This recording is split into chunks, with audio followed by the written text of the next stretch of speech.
In the name of one God, creator, redeemer, and sustainer of our lives. Amen.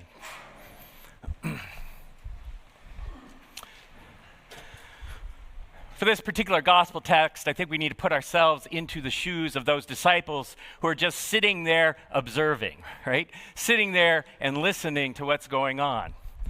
They've been following Jesus. They've been embarked on this grand adventure, following their rabbi, going from town to town, camping out in the hills of Judea and along the shores of Galilee and around Nazareth. And they have heard him speak to their souls in ways they couldn't imagine possible. He healed diseases, right, that brought about new life and new possibility. He set people free, and they were inspired. And then all of a sudden, Jesus begin to talk to them about going to Jerusalem, where he says, I will suffer and be humiliated at the hands of the chief priests and the scribes and the Pharisees, and I will be killed. And on the third day, I will rise. Now, if you're one of the disciples, right, just sitting there, you're like, what? What are you talking about? You're going to suffer and die? And we're moving in that direction? What? Most of the disciples don't have any courage to say anything about it, though. Right? Peter's the one who's got the courage. Peter's the one who's bold enough. I mean, he says what I think any of us would say, God forbid. No, let's not let that happen. God forbid that should happen to you. Because I think that's the choice that any of us would make, realistically. What, we're going to go suffer and we're going to die and on the third day be raised? I don't know what that means. I don't want to suffer and die, though. God forbid that should happen. That's what we would say. God forbid that should happen. And Jesus turns the paper and he says, get behind me, Satan. Don't tempt me. Don't be a tempter. Don't tempt me you've only got your mind on this human path, on this human way of being, on human things. My path is divine, right? Set your mind on divine things. And then Jesus tells the disciples, if you want to be my followers, if you really want to follow me, you need to deny yourself, take up your cross, and follow me. Whoever wants to save his life or her life is going to lose it. But whoever loses his or her life will find it.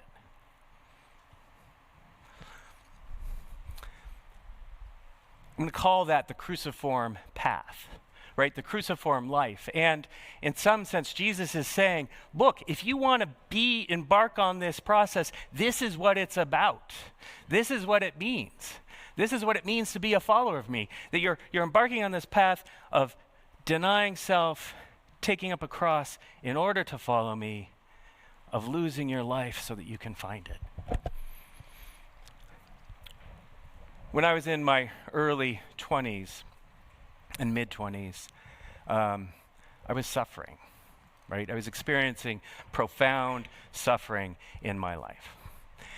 And how I made that suffering worse in some sense by some of the choices I made, including drinking to anesthetize the pain.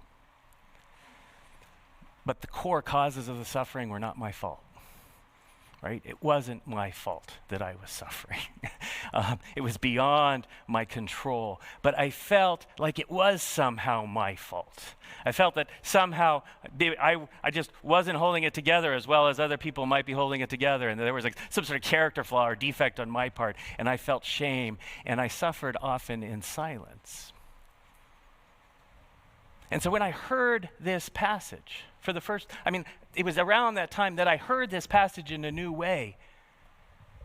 Like if you want to, and what I heard is that, oh, I have a cross. What he was talking about was that I had a cross in that moment. It was not something that I created. Like it was not something that I wanted. Like, no, there was just suffering on my path. And that felt somehow liberating. Just the acknowledgement of it. That, oh, this isn't that I'm a bad human being, it's just part of what my life looks like.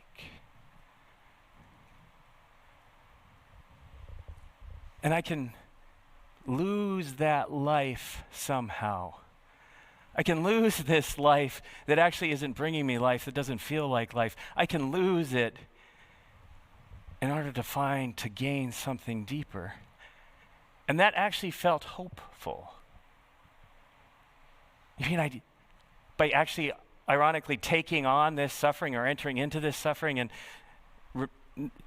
denying that it's going to be different in some way, or that I get to somehow take it on and follow Jesus. That's the key part, the following Jesus in the midst of the suffering. That I get to find something new.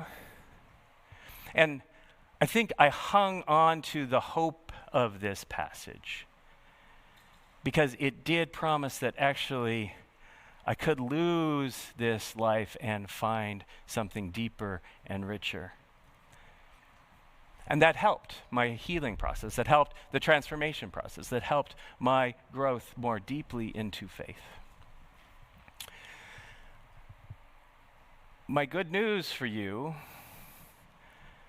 is that you all have a cross.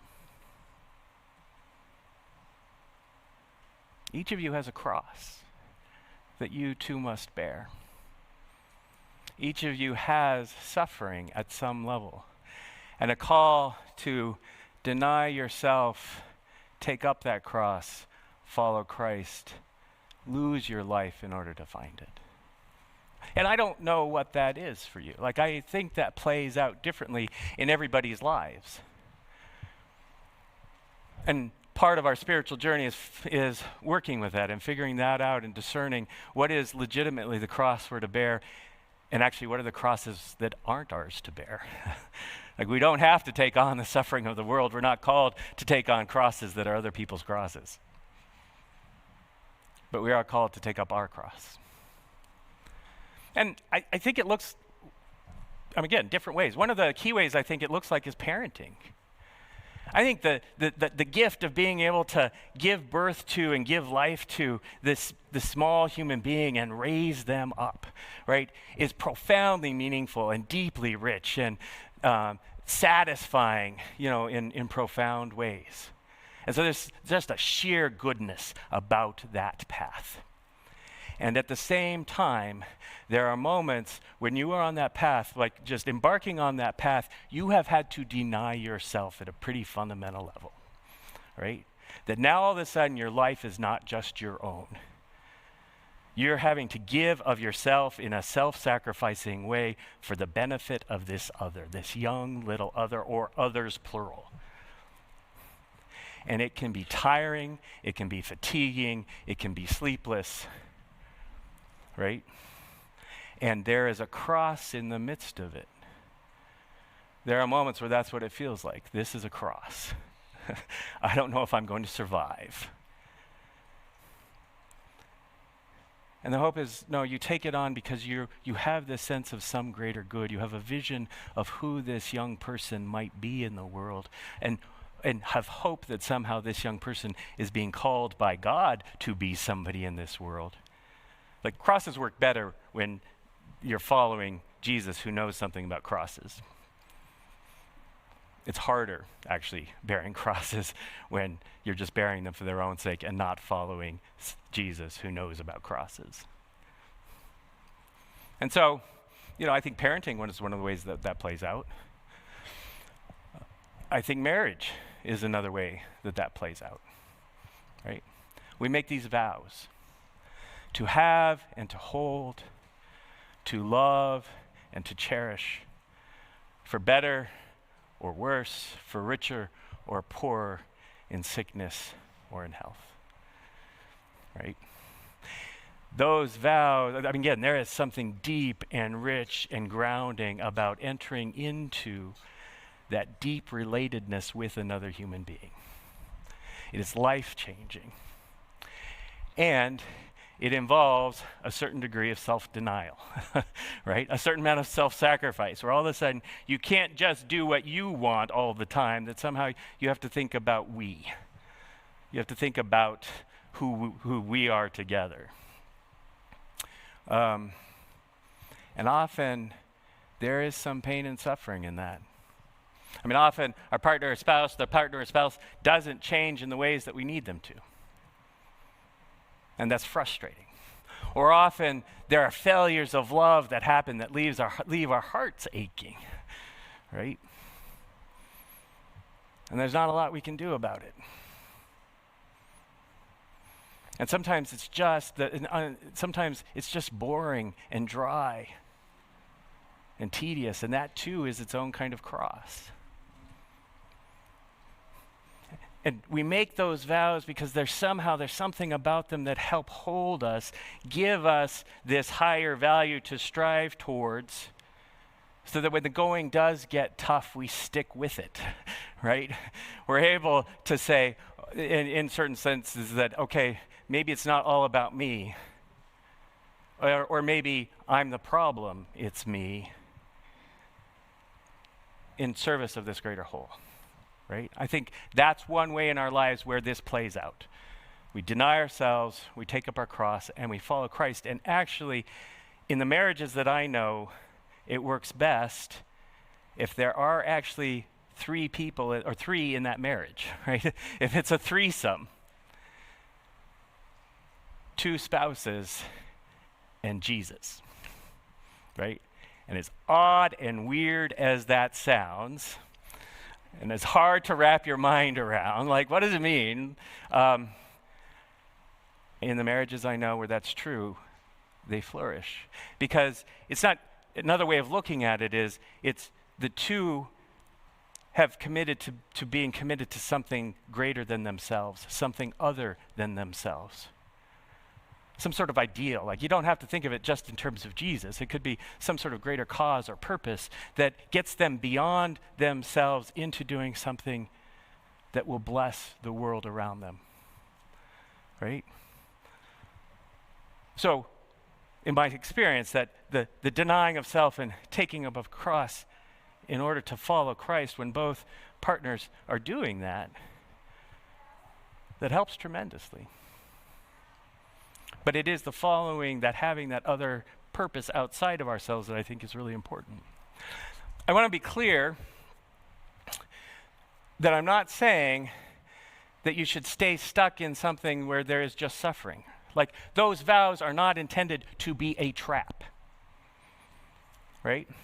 So, a trap where you're stuck in a situation that is harmful or not life-giving. So, like, if the taking on your cross does not mean suffering abuse and domestic violence.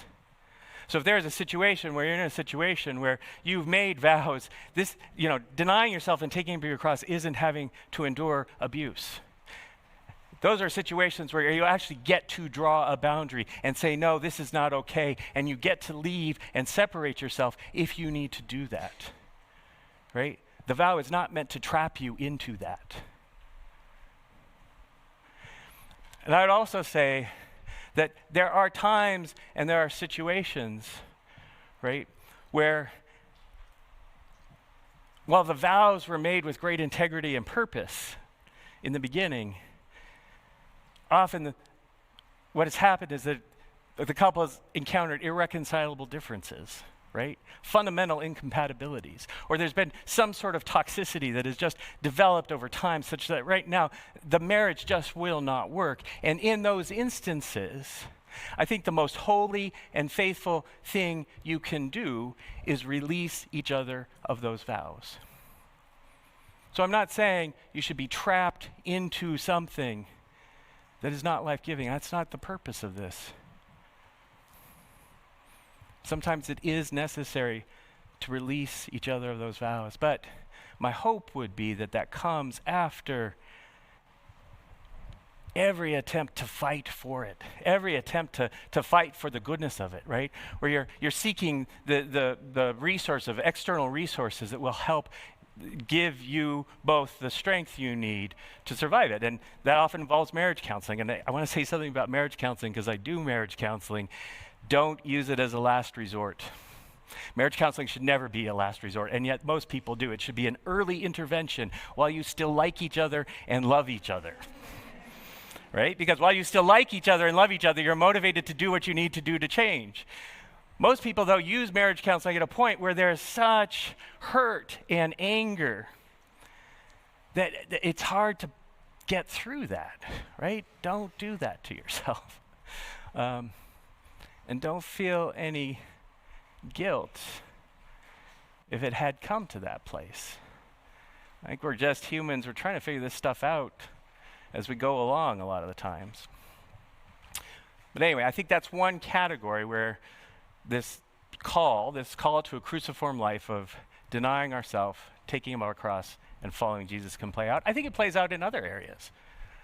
I think about people who've worked for the good of the world. They've heard the pain, the suffering, the injustice of the world, and they have devoted their life's energies to ameliorating the pain and the suffering and injustice of the world. So they have denied themselves in the sense of giving up fame and giving up money and giving up, safety, a life of safety.